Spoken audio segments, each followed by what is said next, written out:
그대에게 꽂혔나봐요.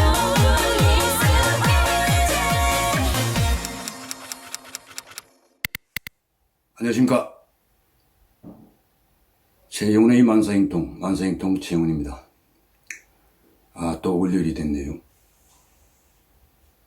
여러분들 토 일요일 이틀간 잘 쉬셨습니까? 뭐 여러 가지 좋은 소식들이 뭐 많이 들리지는 않습니다. 국내외에서 뭐 다 그렇지 않습니까? 오늘 뭐 중요한 정치 뉴스는 결국 국민의힘 선대위가 늦게나마 지각 출범을 오늘 오후 2시 여기 올림픽 체육공원에서 드디어 하게 됩니다. 이제 국민의힘은 선대위 골격을 완성하고 본격적인 캠페인에 나서게 될 것 같습니다.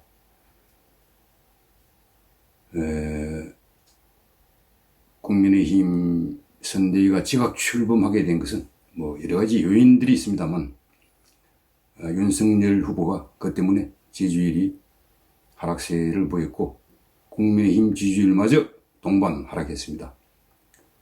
김종인 총괄선대위원장 엊그제 윤석열, 이준석 울산 회동에서 뭐 전격적으로 서로 모든 것을 한 발 물러서 합의를 봤습니다. 그 순간 김종인 총괄선대위원장도 그 총괄직을 맡겠다고 전화로 윤석열 후보에게 전했습니다. 박수가 터졌고 윤석열 후보는 엄지를 이렇게 착 올렸다고 그러죠. 예, 엄지척을 했습니다. 아무튼 지각 출범이지만 국민의힘 선대위의 진영이 더 화려해진 건 사실입니다.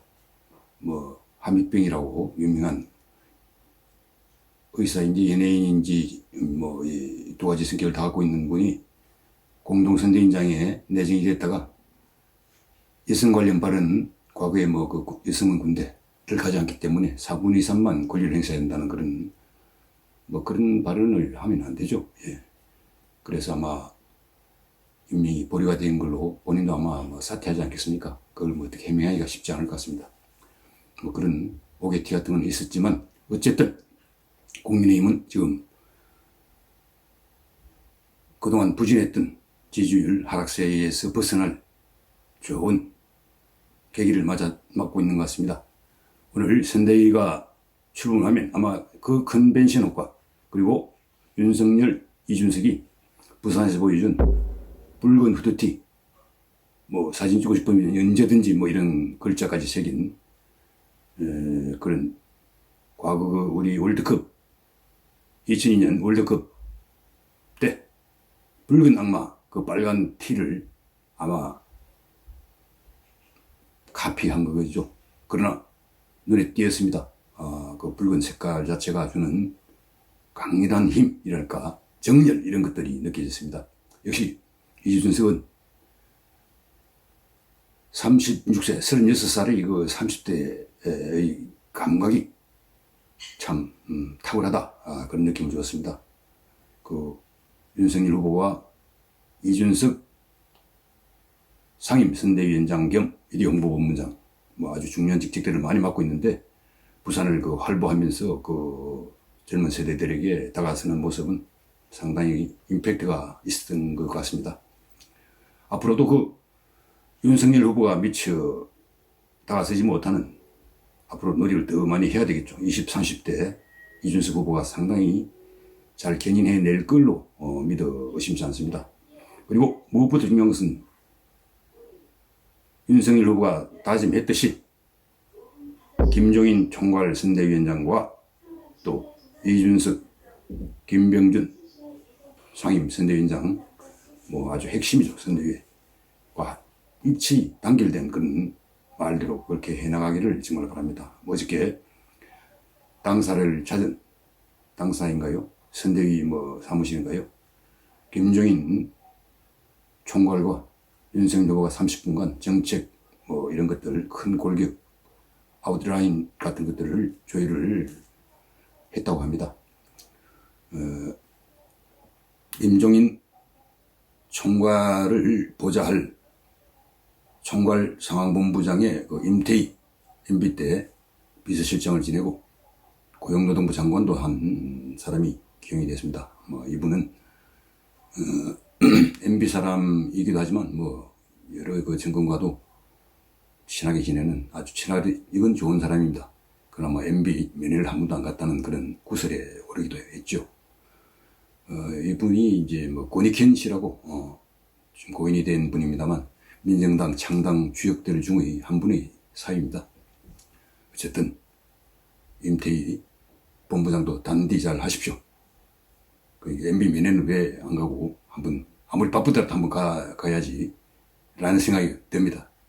혹시 뭐 내가 잘 몰라서 면회 간 사실이 있는데 안 갔다고 했는지는 모르지만 사람이 어디가 있어야 돼요. 딱 한 대만 맞아.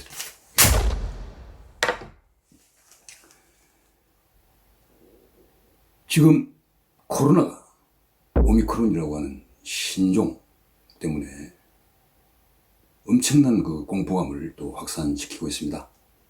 뭐 지금 사망자가 뭐 70명 이렇게 나오고, 그러나 다행인 것은 이 오미크론이 감기 바이러스의 그 DNA와 일부러 뭐 섞여 있는 혼종이라고 한다는 겁니다. 그래서 전파력은 뭐 몇십 배 델타보다 높지만 치명률, 그 중증화 뭐 이런 것들은 상당히 낮을 수 있다. 그런 예측들이 선진국의 그 전문가들 입에서 나오고 있습니다.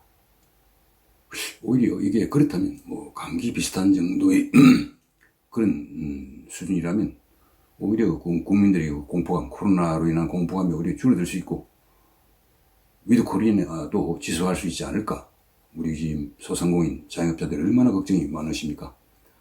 그동안 1년 거의 10개월 코로나 때문에 생업을 또 생계 거의 타개월 정도의 그 경제적 피해를 입고 그걸 묵묵히 감내했는데 이제 위드 코리아라고 좀 살만해지려 하니 또 크리스마스 연말연시 이런 특수를 보려고 하는데 이 오미크론이라고 하는 것이 나타났는데 다행히 이게 정말 감기와 비슷한 것 정도로 그치기를 저도 기도하겠습니다. 예, 여러분. 그런데 그 참 이런 위중한 상황인데 어떻게 된 건지 이럴 때는 우리 문재인 대통령은 얼굴이 보이지 않고 목소리도 잘 들리지 않습니다. 생색을 내야 하는 자리 뭐 이런 데는 그냥 이런 데 왜 나타나지 할 정도로 자주 나타나시는데 꼭 나타나야 하실 때는 또 대통령이 보이지 않습니다.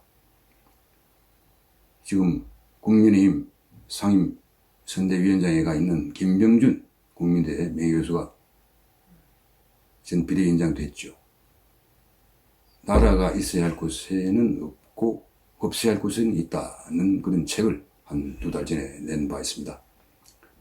그 책의 제목을 패러디해서 왜 문재인 대통령은 있어야 할 곳에는 없고 꼭 없어야 되는 생색 낼 자리에만 나타나는 좀 준엄하게 물어보고 싶습니다. 이런 때 나타나가지고 국민들에게 뭐 참고 견디라라고 하는 빤한 말 말고 좀 제대로 된 대책을 좀 밑에 사람들이 강구할 수 있도록 독려하고 또 국민들이 안심할 수 있는 그런 정보가 있다면 그런 것도 신중하게 이야기를 해서 국민들을 안심시키는, 그러나 방역은 또 지금 무너지는 듯한 상황인데 이러저러한 부분을 보완해서 잘 하겠다 뭐 이런 것을 대통령이 이야기를 해야 믿을 수 있지. 그냥 국무총리한테 맡겨놓고 국무총리가 뭐 얼굴도 요즘은 잘 안 보입니다만 그렇게 대통령직을 안이하게 행사해서는 안 될 겁니다. 이제 뭐 불과 5개월밖에 안 남았는데 남은 기간 뭐 국민을 위해 최선을 다하겠다는 말씀만 2달 전에 하신 것 같은데 우리 정부는 뭐 마지막 날까지 뭐 어쩌고 저쩌고 하지만 이럴 때 왜 조용히 계시는 거예요? 그리고 뭐 김호란이라고 하는 아주 편향된 능력이 의심되는 사람을 방역 비서관으로 해놓고 뭘 지금 하고 있는지 대체 잘 이해가 안 갑니다. 뭐 위드 코리나를 계속하겠다 뭐 그런 것을 말할 때도 좀 더 신중하게 무엇을 어떻게 한다, 왜, 이런 것들 눈, 코, 귀, 입이 있게 이야기를 해야 되는데 그냥 막연하게 이야기하는 것은 아니니 왜 그런 잘못된 인사를 많이 하는지 모르겠습니다.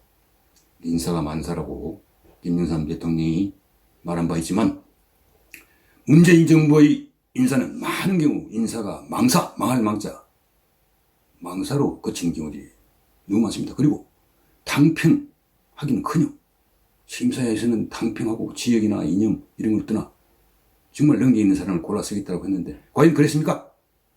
자기 편 챙기고 능력 있는 사람 아닌데도 자기 편이면 억지로 밀어넣고 그런 망사 인사를 너무 많이 목격했기 때문에 그 취임사를 지금이라도 다시 한번 보세요.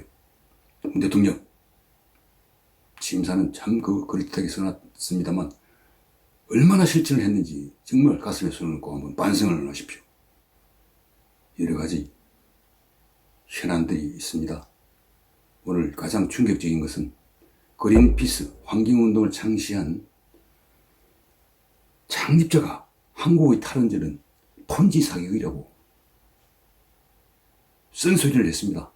폰지 사격이라는 게 다단계 금융 사기입니다. 1920년 찰스 폰지라고 하는 사기꾼이 돌려막기식으로 신규 가입자 돈을 가지고 기존 가입자 수익을 챙겨주는, 그러니까 막 언젠가는 펑하며 파국을 맞게 되는 그런 다단계 사기. 왜? 아니 원전만큼 안전하고 또 값싼, 공해 위발도 거의 없는, 물론 사후 처리가 문제는 좀 남아있지만 그런 건 기술 개발로 얼마든지 몇십 년 뒤에는 해결될 문제일 겁니다. 그러나 판도랭 하나 보고 그랬는지 뭔지 모르지만 환경 근본주의자들을 옆에 세워놓고 탈원전을 무대포로 밀어붙이고 탄소제로 한 말 한마디로 감축률을 몇 퍼센트 올리고 선진국도 그렇게 하지 않는데, 아니 문이 아닌 원전이나 탄소 제로에 대통령이 얼마나 합니까? 대통령이 자꾸 그런 환경 근본주의자들의 말에 놀아나 그런 인식을 비치니 비서관이나 환경부나 원전을 만드는 데 관여하는 산부나 이런 데는 그게 맞춰 대통령의 입만 쳐보면 그게 맞춰 보고서를 올리고 또 대통령 그걸 또 금가옥조의 것처럼 그렇게 해서 결국 다음 정부에 또 국민들에게 엄청난 부담을 가중시키고 있습니다. 그린피스 창립자도 그런 부분을 강력하게 지적하며 사기극이라고까지 이야기를 하고 있는 겁니다. 그냥 선진국들 앞에 폼 한번 잡으려고 그렇게 탄소 체류율을 8, 9% 올리고 탄소가 많이 배출되는 철강과 같은 그런 산업들은 견딜 수 없게 만드는, 물론 그런 것들이 기술 개발을 독려하고 또 탄소 많이 배출하는 산업을 우리는 점점 포기하게 하는, 좋은 면 나쁜 면이 다 있는 그런 결과로 갈 수도 있습니다만, 그러나 그것도 속도전을 하듯이 해서는 안 되는 겁니다. 기업들이나 국민들이 그 부담을 견딜 만한 정도를 잘 따지고 여러 가지 시나리오를 잘 살펴 해나가야 되는데, 그런 대통령이 한마디 인기 발언하듯이 해버리면 어떻게 됩니까? 참 안타깝습니다. 윤 대통령 좀 정신 좀 더 차리세요. 오늘 이재명 후보는 속이 많이 타다 들어갈 겁니다. 국민의힘이 지지율이 떨어지고 윤석열이 후보가 지지율이 떨어져가지고 자신은 반사적으로 올라가서 상당히 반전의 실마리를 잡았다고 생각했는데 아마 갤럽 조사 그랬죠. 36대 36으로 나왔습니다. 이재명 후보는 5, 6% 올랐고 반대로 윤석열 후보는 5, 6% 떨어져가지고 그렇게 동률을 기록을 했는데, 제가 보기에 이재명 후보는 최대치, 최고치일 겁니다. 윤석열 후보는 최저치, 이재명 후보는 조금 더 떨어질 일이 남았고 윤석열 후보는 조금 더 올라갈 일이 남았다고 저는 보고 있습니다. 잘 지켜보십시오. 오늘 제3지대에서 있는 안철수 후보와 심상정 후보, 국민의당과 정의당이죠가 회동을 해서 정책 공조를 할 분야 등에 대해 논의를 한다고 합니다. 지금 93일 남은 내년 3월 9일 20대 대통령 뽑는 대선에서 이 두 사람은 상당히 의미 있는 변수가 될 겁니다. 특히 이들이 쌍특검, 이재명 후보의 발목을 잡고 있는 대장동 의혹과 이건 별거 아닐 겁니다. 윤석열 후보 공수처 애들이 난리를 쳐본들 체포영장과 구속영장을 3번이나 기각당하는 망신을 당하는 공수처가 하고 있는 고발사주 이거 특검이 해본들 파벌 대로 파보고 윤석열 후보 말대로 했는데도 안 되는 어쨌든 고발사주 의혹 특검 쌍특검을 안철수 심상정 후보가 논의를 한다고 합니다. 그리고 국민연금 개혁 문제라든지 지금 양당이 좀 예민하고 있는 국민들 부담을 더 늘리는 정말 뜨거운 감자이기 때문에 누구도 손을 대지 않으려고 하는 그런 것에 대해서도 두 당은 좀 책임있게 이야기를 하려고 한다고 하니 지켜보겠습니다. 내년 3구 대선 이 제3지대에서 막판 단일화라든지 이런 것들 때문에 굉장히 의미 있는 변수이니 여러분들도 잘 지켜보십시오. 그러나 현명한 국민, 깨어있는 국민이어야 나라를 살릴 수 있습니다. 지금 문재인 정부의 폭정과 실정으로 나라는 깃털이 무너져 내리고 또 양아치 운동권들이 권력의 단맛을 즐기느라 나라의 기강 무너질 대로 무너지고 있습니다. 이걸 바로 잡아야 됩니다. 바로 서야 됩니다. 여러분들이 현명한 한 표를 내년 3월 9일 반드시 야통 정결을 할 수 있도록 던져주시기를 저는 바라겠습니다. 여러분 오늘도 좋은 하루 보내십시오.